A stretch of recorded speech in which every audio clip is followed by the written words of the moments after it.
यवतमाळ विधान परिषद निवडणुकीत महाविकास आघाडीला मोठा धक्का बसलाय।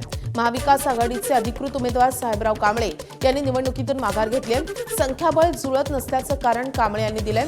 तिकीट दिल्याबद्दल त्यांनी काँग्रेसचे आभारही मानलेत। मात्र पक्षाशी चर्चा न करता परस्पर माघार घेऊन कांबळेंनी पक्षाच्या पाठीत खंजीर खुपसल्याची टीका काँग्रेसचे जिल्हाध्यक्ष सचिन नाईक यांनी केली आहे। हे लोकशाहीचं वस्त्रहरण नसल्याची प्रतिक्रिया नाईक यांनी दिली आहे।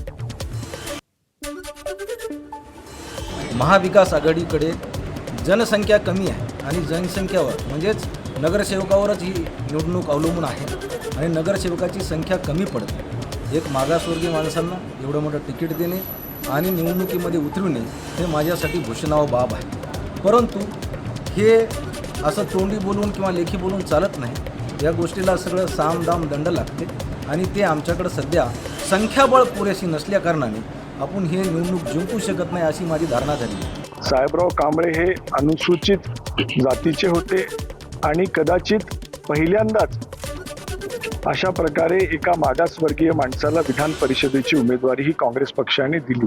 पक्षाला कोणतीही सूचना न देता, पक्षाशी कोणतीही चर्चा न करता साहेबराव कांबळे यांनी हे जे कृत्य केलं आहे, खरोखरच हे पक्षाचा विश्वासघात करणार आहे, पक्षाच्या पाठीत खंजीर खुपसणार आहे।